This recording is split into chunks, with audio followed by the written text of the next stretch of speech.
Au barbecue, ma femme a lancé à la cantonade en riant « Qui veut échanger mon mari ?» Ce n'est pas un homme compliqué, mais il manque clairement d'ambition. Notre voisine fraîchement divorcée a esquissé un sourire, puis a répliqué « Je le prends ». Le sourire de ma femme s'est effacé d'un coup quand la voisine a enchaîné sans ciller. Alors, je viens le chercher quand ? Mon hamburger était à mi-chemin de ma bouche lorsque Lisa a sorti sa vanne. « Qui veut échanger mon mari ? Ce n'est pas un homme compliqué, mais il manque clairement d'ambition. » 20 personnes ont éclaté de rire, tandis que je restais figé, le burger suspendu en l'air, la fumée du barbecue flottant devant mon visage. Lisa menait la danse près de la rambarde, un verre de vin à la main, entouré de nos voisins. C'était le barbecue du 4 juillet, comme chaque année. Notre jardin, nos amis, notre couple, et tout à coup, notre mariage mis aux enchères pour amuser la galerie. Rachel Chen, la voisine qui venait de divorcer et habitait 3 maisons plus loin, a souri derrière son verre de margarita. Je le prends. Nouvel éclat de rire, encore plus sonore. Lisa rayonnait, savourait l'instant, toute l'attention tournée vers elle, comme si c'était son show. Mais Rachel n'en est pas restée là.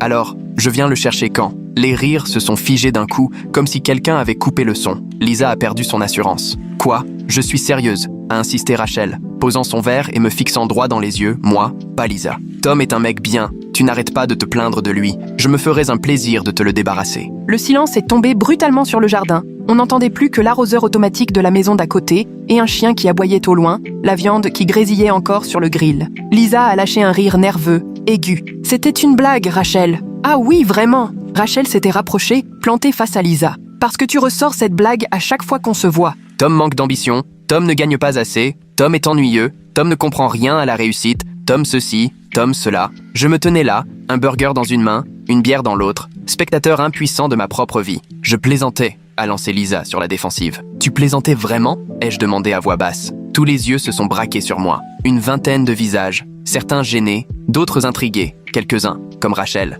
franchement complices. « Parce que Rachel a raison, j'ai continué. Tu le répètes souvent, très souvent. » Lisa a rougi violemment. « Pas maintenant, Tom. » Et quand alors ? J'ai posé mon burger, ma bière sur la table du patio. C'est quand que tu me balances comme un boulet dans ton club de lecture ? Ou quand tu expliques à ta sœur que je manque de motivation ? On en parle quand, Lisa ? Tu exagères. Ah oui ? J'ai baladé mon regard sur l'assemblée. Nos voisins Mike et Jennifer, les Patterson d'en face, les collègues de Lisa, mes collègues profs du lycée Lincoln. Main levée, qui a déjà entendu Lisa se plaindre de moi ce mois-ci ? Silence pesant, puis, timidement, des mains qui se lèvent. 1, 2, 5, 7. 7 sur 20. Le visage de Lisa est devenu livide. « Arrête, Tom. Je gagne 72 000 € par an comme prof d'anglais au lycée, » ai-je dit d'une voix étonnamment posée. J'entraîne l'équipe de foot le week-end.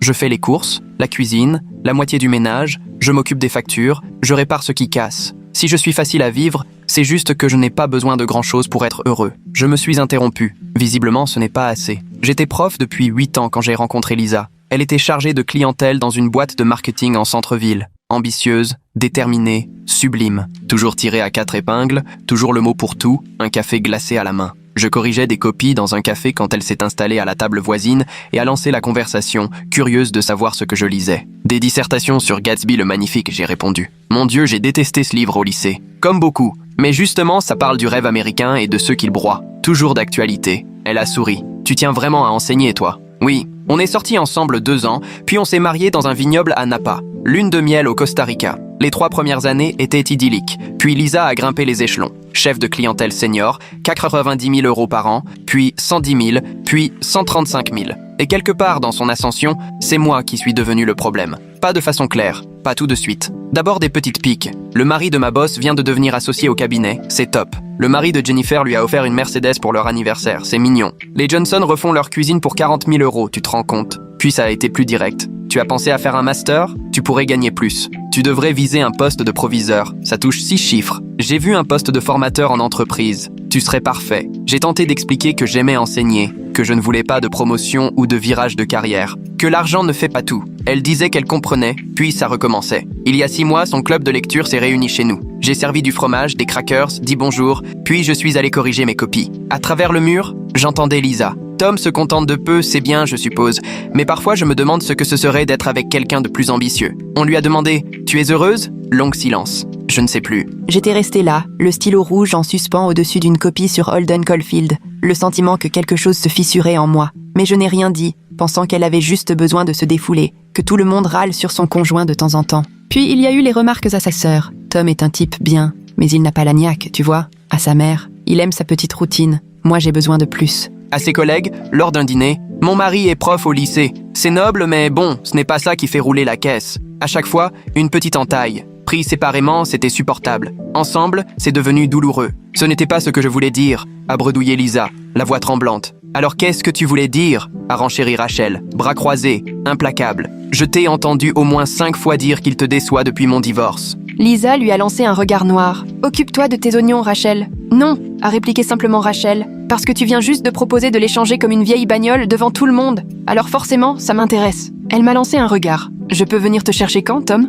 C'est n'importe quoi », a protesté Lisa. « Je vais préparer mes affaires », ai-je annoncé. Le jardin s'est figé dans un silence glacial. « Quoi ?» La voix de Lisa s'est brisée. Tu as entendu Rachel, elle veut bien tenter l'échange. J'accepte. Tom, tu ne vas pas faire ça. Et pourquoi pas? Je l'ai fixé, vraiment fixé. Tu l'as dit clairement, je ne suis pas ce que tu recherches. Rachel, elle, pense que j'en vaux la peine. On va voir si elle a raison. J'ai pris la direction de la maison. Lisa m'a agrippé le bras, ses doigts serrés à m'en faire mal. Tu me fais honte. Je me suis arrêté. Je me suis retourné. Moi je te fais honte? J'ai retiré mon bras, doucement mais fermement. Lisa, ça fait des mois que tu me mets mal à l'aise, en public, devant nos amis, devant des inconnus même. Tu balances des blagues comme si j'étais un poids mort dont tu ne savais plus quoi faire. C'est censé être drôle, mais plus personne ne rit maintenant. Je suis rentré. La chambre était telle que je l'avais laissée le matin. Lit impeccable, linge plié, mes affaires alignées au carré dans le placard, parce que c'est le genre de détail qui rendait Lisa folle. Elle m'avait déjà demandé un jour, « Mais pourquoi tu veux que tes chemises soient rangées par couleur ?»« Parce que j'aime bien, ça me fait plaisir. »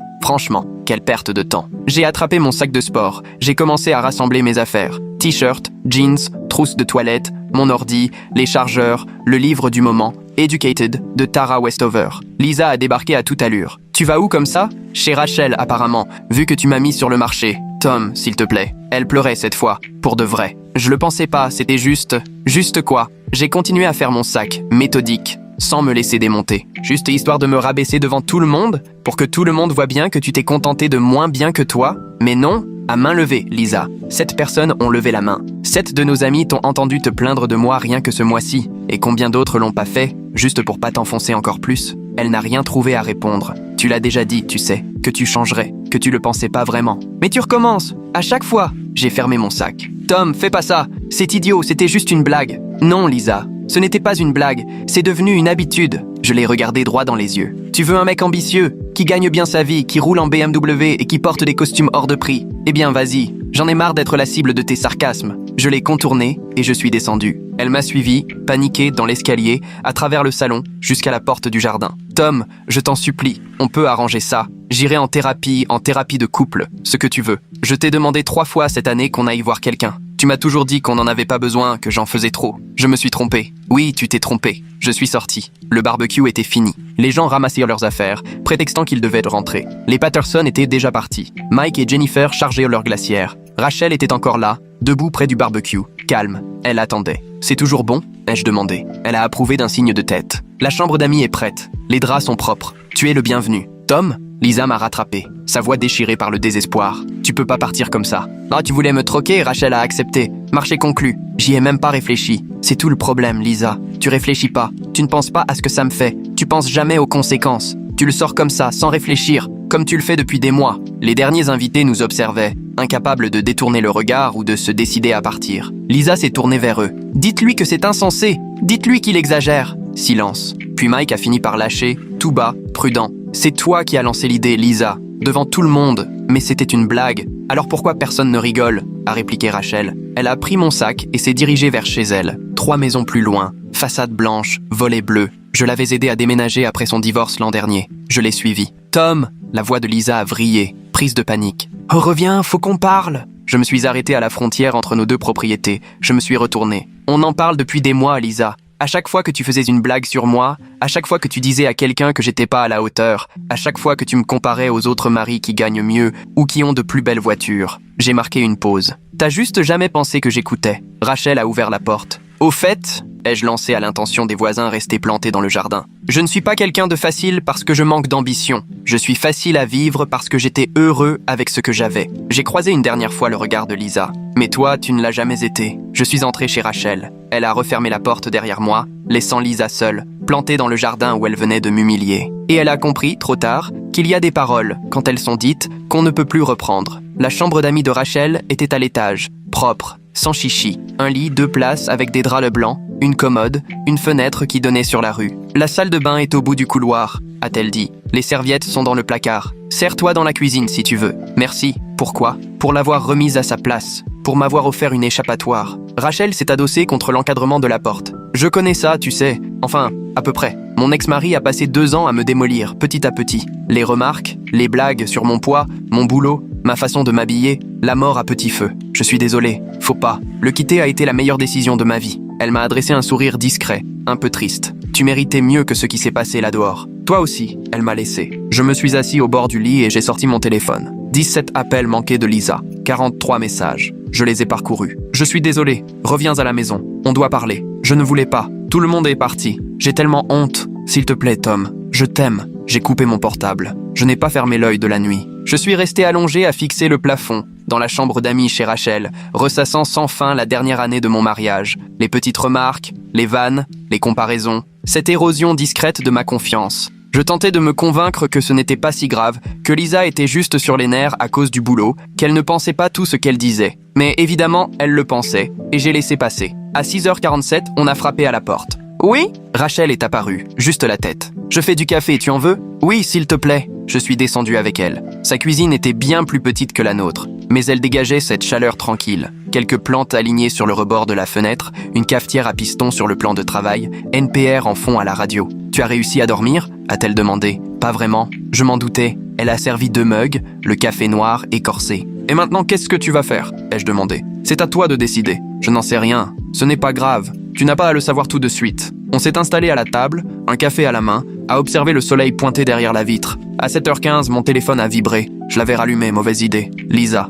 J'ai dit au boulot que j'étais malade. On peut parler, s'il te plaît? Moi. Pas aujourd'hui. Lisa. Quand? Moi. Je ne sais pas. Lisa. Tom, s'il te plaît. Je suis désolé. Je ferai tout ce que tu veux. J'ai retourné mon téléphone sur la table. Elle panique, a lancé Rachel. Oui, et tant mieux. Tu le penses vraiment? Oui. Peut-être qu'elle réalise enfin ce qu'elle a fait. Je suis retourné bosser lundi. Enseigner me semblait rassurant, naturel. Me perdre dans la préparation des cours, la gestion des élèves, débattre du symbolisme dans « Ne tirez pas sur l'oiseau moqueur ». Pour mes élèves, rien n'avait changé. Ils ne savaient rien de ce barbecue ni de l'échange de Marie. Ils voyaient juste que Monsieur Harper tirait un peu la tronche, plus silencieux que d'habitude. Vers midi, j'ai reçu un appel d'un numéro inconnu. J'ai décroché. « Allô? Tom Harper ?» Une voix de femme, très pro. Margaret Chen, du cabinet Chen et Associés, droit de la famille. Votre femme Lisa m'a mandaté pour la représenter dans vos discussions de couple. J'ai eu un pincement. Déjà un avocat? Elle voulait vous montrer qu'elle prenait la réconciliation au sérieux. Elle m'a expliqué qu'elle souhaitait organiser un échange, si possible en présence d'un thérapeute de couple.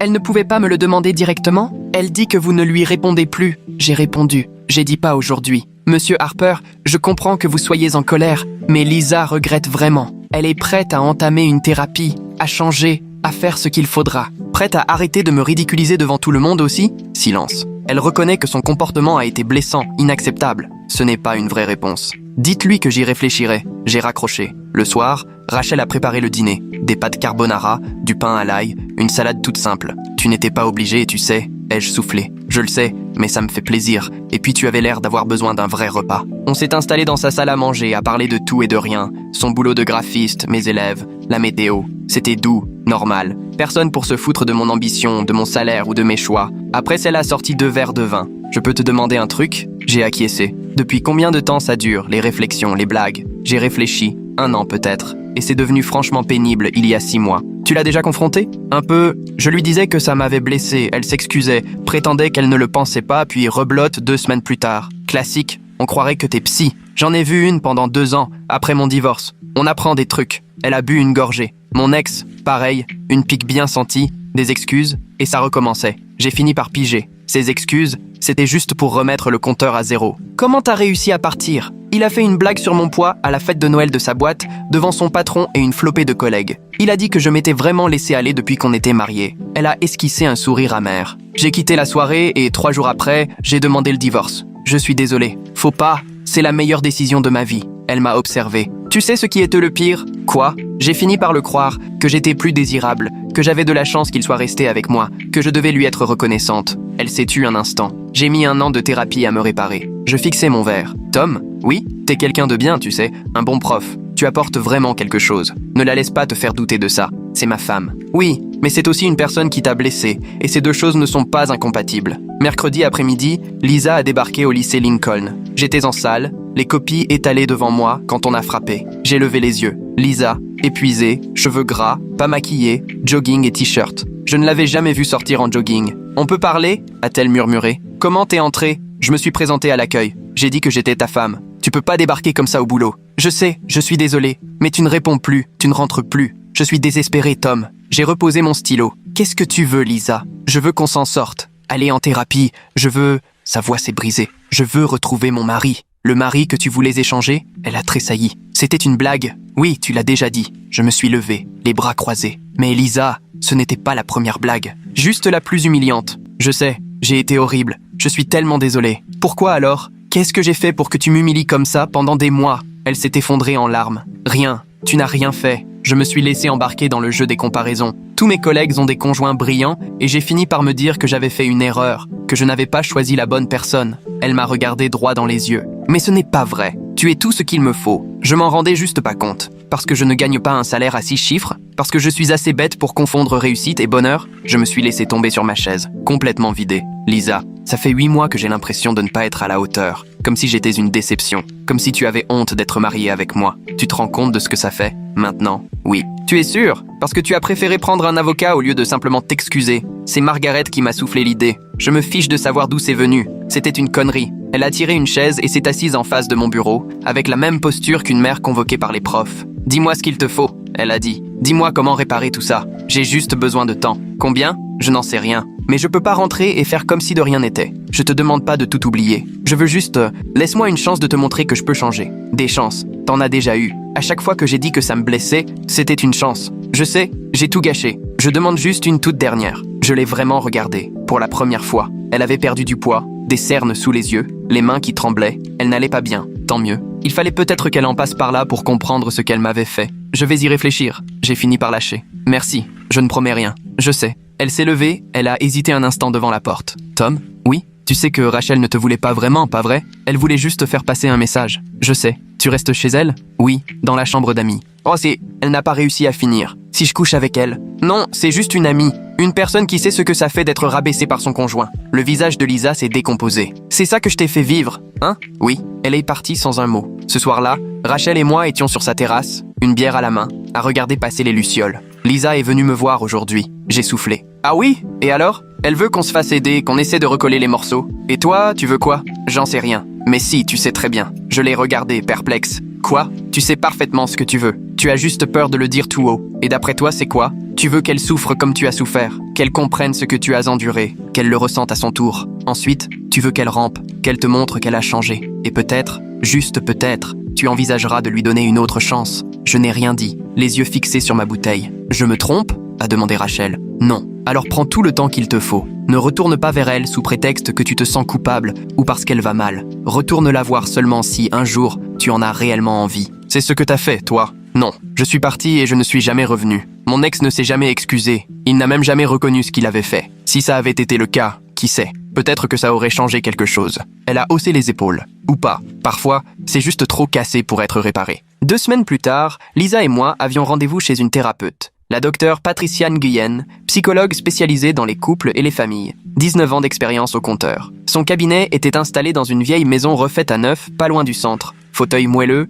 lumière tamisée, petite machine à bruit blanc près de la porte. Merci à tous les deux d'être venus, a dit la docteure Nguyen. Lisa, c'est vous qui avez pris l'initiative pour ce rendez-vous. Pouvez-vous expliquer pourquoi? Lisa a pris une grande inspiration. J'ai blessé mon mari, plusieurs fois, en public. J'ai fait des vannes à ses dépens. Je me suis plainte de lui à nos amis. Je l'ai fait se sentir moins que rien. Et je veux réparer ça. Tom, c'est vrai? Oui. Comment vous sentez-vous ici? Franchement, mitigé. Une partie de moi voudrait qu'on s'en sorte, l'autre se dit que c'est déjà cassé. Tu peux m'en dire plus? Lisa s'est excusée, elle a promis de changer. Mais elle l'a déjà dit, et je ne vois pas pourquoi ce serait différent cette fois. Le docteur Nguyen hoche la tête. C'est une inquiétude légitime. Lisa, qu'est-ce que ça t'inspire? Je comprends qu'il ne me fasse pas confiance. À sa place, je ne me croirais pas non plus. Mais je veux vraiment faire ce qu'il faut. Suivre la thérapie, travailler sur la communication, tout ce qu'il faudra. Pourquoi maintenant? J'ai demandé. Pourquoi pas il y a 6 mois, quand je t'ai dit que ça devenait insupportable? Les yeux de Lisa ont brillé de larmes. Parce que je ne pensais pas que tu partirais. Je me disais que tu allais encaisser comme d'habitude.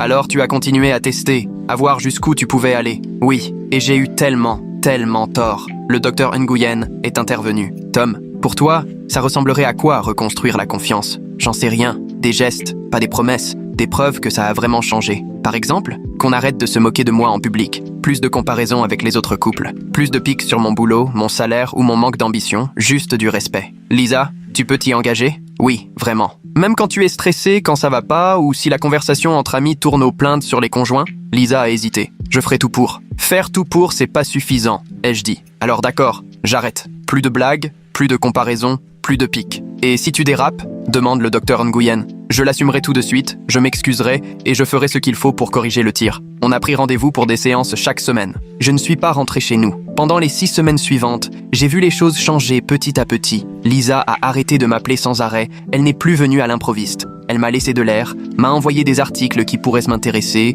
a réservé des tables au resto pour de possibles rendez-vous, s'est renseignée sur mes élèves. Des petites attentions, rien de spectaculaire. En thérapie, on a parlé de communication, de rancune, de la nuance entre ambition et satisfaction. Je crois que je t'en voulais d'être heureux, a avoué Lisa à la 5e séance. Tout le monde au boulot est sur les nerfs, personne n'est satisfait, tout le monde veut toujours plus de primes, de promotions. Et toi, tu étais juste bien, à enseigner, à entraîner, à lire. Je pigeais pas. Tu voulais que je sois malheureux comme toi? J'ai demandé. Non, je voulais juste que tu en veuilles plus, comme moi. Sauf que moi, j'ai déjà ce qu'il me faut. Je le sais maintenant. T'en es sûr? Oui, et j'essaie d'apprendre à l'accepter. Accepter que ta façon de voir la réussite n'est pas la mienne et que c'est très bien ainsi. Le docteur Nguyen esquissa un sourire. C'est un vrai pas en avant. Après la séance, Lisa m'a proposé d'aller prendre un café. On est retourné là où on s'était rencontrés la première fois et on a commandé exactement les mêmes boissons qu'il y a 9 ans. Tu me manques, m'a-t-elle confié. Toi aussi tu me manques. Tu vas rentrer à la maison? Pas tout de suite. Quand alors? Quand j'aurai de nouveau confiance en toi? Et tu penses que ça prendra combien de temps? Je n'en sais rien.